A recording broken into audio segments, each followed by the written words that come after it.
Corsair Pangoro core is going to be strong. Here we go, getting into game number 1 of the winners final. We do see the Pangoro straight into the Gastrodon. This is a great lead for Jumothy. It's something neutral into this squishy Pangoro. Yep, neutral into the squishy Pangoro, and we can see in the back that Jumothy has elected for the Fortress and for the Blastoise, trying to go triple neutral there. g0ne1001 not messing around, straight into the close combat, but Jumothy probably played too many locals against him, knows his play style, shields it up, and we're going to see a swap straight into this safe Blastoise for g0ne1001. Blastoise is going to come in. It's going to be met by a Body Slam. This does not have same type attack bonus. It's not going to do a great deal. g0ne knows that. He's not going to shield. And I'm interested to see whether... Oh, we're going straight for the back-to-back. I thought Jum might have saved some energy here for later against the Pangoro, but no, he's going to get this Blastoise low before he does anything. Coming in with the Fortress now. Yeah, the Fortress now is an interesting play because there is it is going to be taking only neutral damage from the Rock Slide, but these Hydro Cannons are going to deal a fair chunk of damage. We know Fortress, one of the bulkiest Pokemon with one of the best defensive typings in the game. And I think for Jumothy, this is the safe place to bring the Fortress. Because if you say Fortress in the back and it happens to be that Shadow Talonflame, you're in for a world of hurt. However, right now, the Fortress getting off the Rock Tomb into g0ne's Corsola, but that Pangoro is looming large in the back. That's right. There we see that the full farm down there with the Astonishers into that Fortress.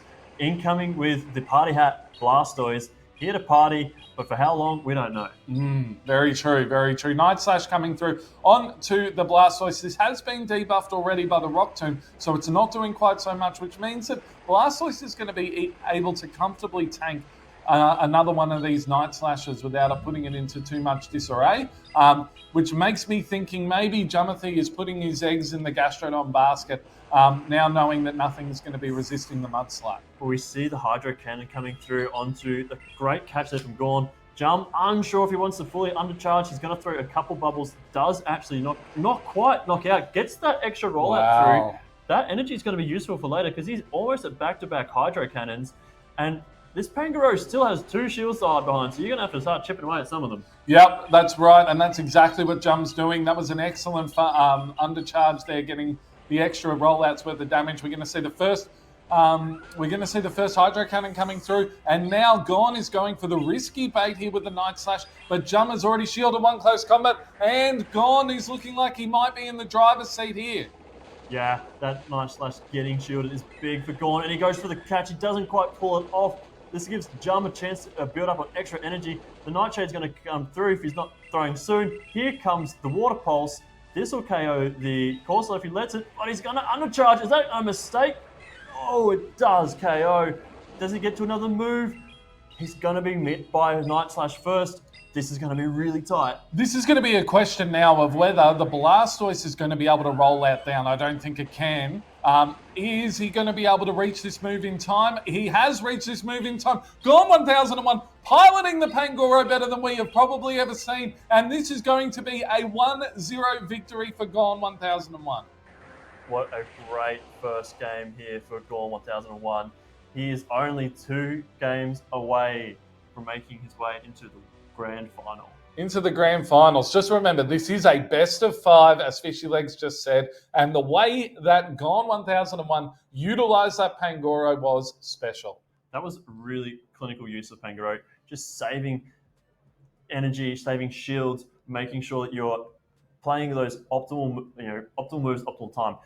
Calling a risky bait, he put the Night Slash out there. If Jum no shields that, he's in a lot better spot.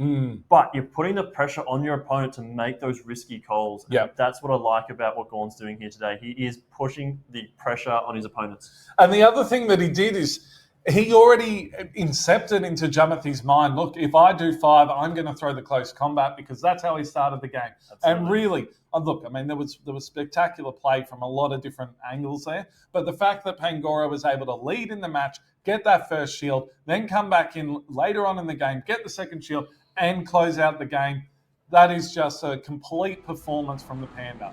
We're getting straight into game number 2. We see the Pangoro into the Fortress. This is a fairly neutral matchup because those Bug Bites are neutral, as well as the Karate Chops, the Night Slashes, and the Close Combats.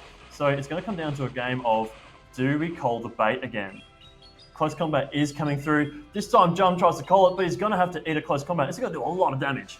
It's a huge amount of damage, but we know how bulky the Fortress is, and there is an immediate swap into the Blastoise, and really keyly, Jumothy has saved nearly a Rock Tomb's worth of energy. So, the fact that g0ne got ahead on energy there means that he's going to be able to get this Hydro Cannon off straight away, and even though it's only neutral and Credillia is very bulky, it is still going to do a sizable chunk of damage. I really like what Jumothy has done here. He's called the close combat, and that has forced the Pango to switch out, and now Jum has good alignment with the Credillia against the Blastoise.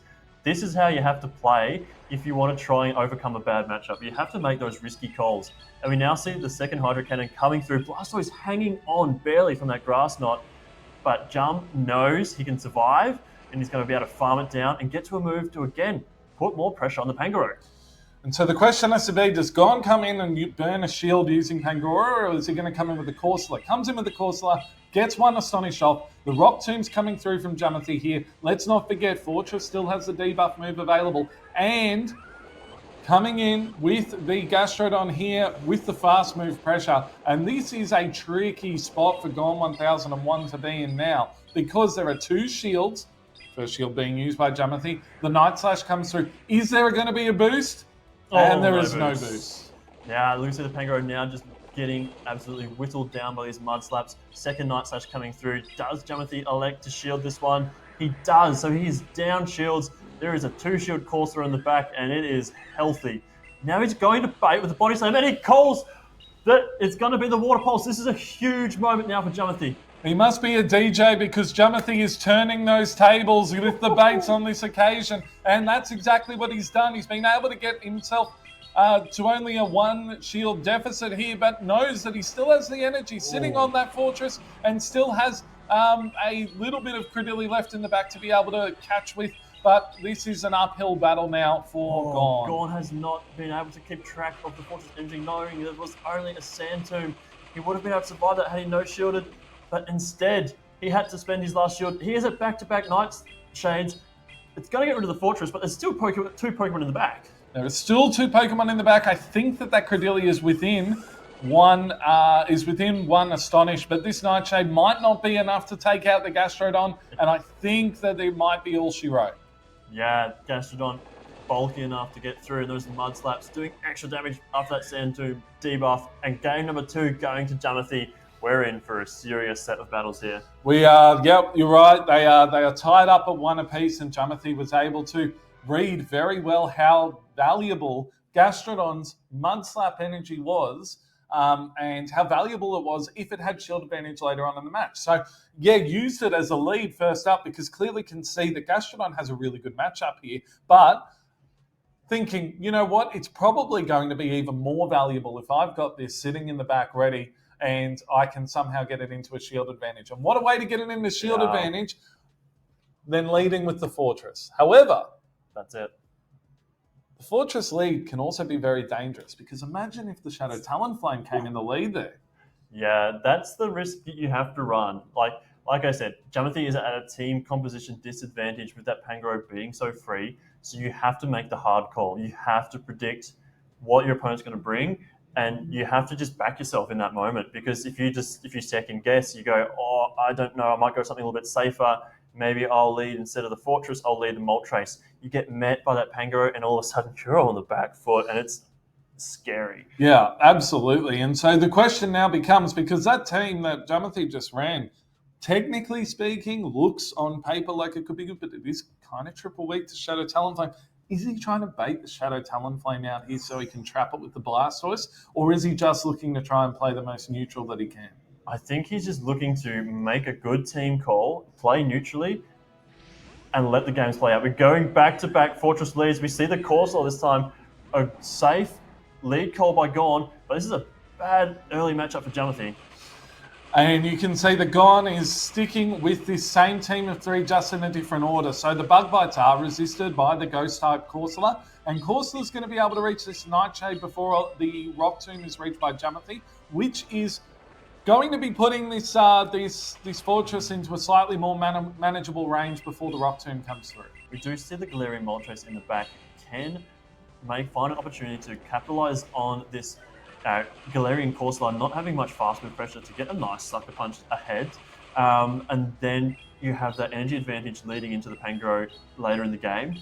Interesting adaptation here from g0ne to stake that Pangoro out of the lead and put it into the back line. I wonder if that's going to pay off well for him later in this game.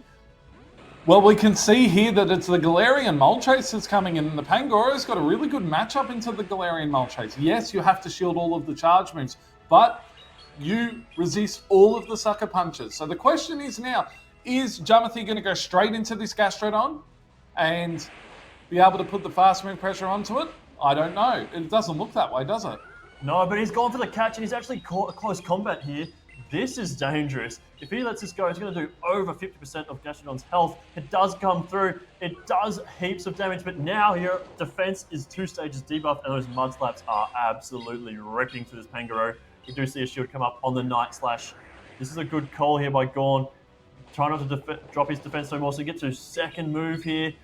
This is going to be a really close call, but Jumothy's shielding.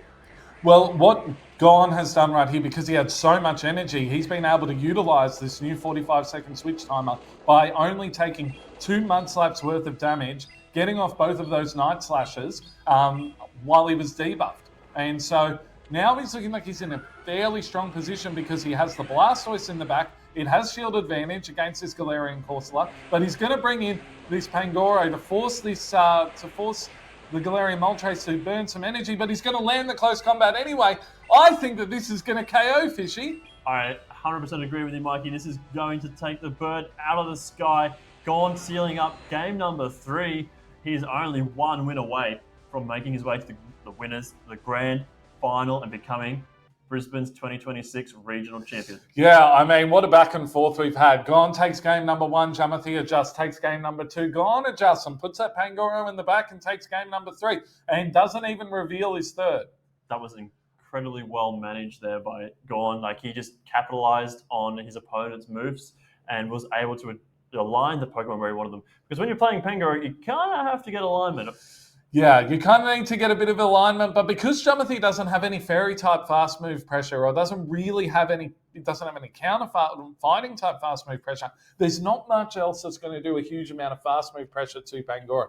We saw that with the Fortress, that the bug bites do add up over time and they do put a little bit of damage into it, but you have to take just as much damage coming from the Pangoro there as well. So where is the adjustment now for Jumothy to be able to make? I liked bringing in that Galarian Moltres to try and catch him out and to try and catch that Corsola as the safe swap that g0ne was using. Yeah, I think what he was trying to do was hope that g0ne would lead the Pangoro again so that he could leverage the Galarian Moltres in the back to get ahead on energy. But g0ne read into it.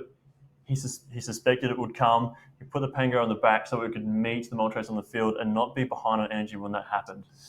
Yeah, so the question now has to become, how does what is his adjustment here? Because it feels like he's been throwing his best answers at g0ne1001, and g0ne is just trying to find a way to pivot this Pangoro around, and we're going to see now, here we go, game number 4, we're going to see a Blastoise lead from Jumothy into a Blastoise lead from g0ne1001. If you didn't think IVs mattered, well, they matter in a mirror like this. Absolutely, because of that Skull Bash. The Pokemon that gets their Skull Bash off first in this mirror, it's going to get their defense boost first, and going to take less damage from the secondary one. But an amazing catch here from Jumothy is catching the resisted Skull Bash onto his Fortress. And look, this might seem like a dangerous play because if there was a Shadow Talonflame in the back, it would be able to incinerate down. But Jumothy has just banked 2 Hydro Cannons worth of energy onto his Blastoise before swapping it out, which means that he has got so much pressure to be able to put on in the endgame here. So, g0ne has answered this Fortress with his own Corsola. The Corsola, as we know, is going to be resisting those bug bites, and there is going to be a Rock Tomb coming through here from Fortress onto the Corsola, and then it becomes a question of how does this endgame play out? Yeah, coming back in with the Blastoise now. We do see trying to farm extra energy with the Blastoise. He's going to have to eat a Nightshade here. No problem for the Blastoise. This Nightshade is debuffed from the attack stat from the earlier Rock Tomb from the Fortress. Now we see at maximum energy throwing the Hydro Cannon for the first time, and it doesn't quite KO.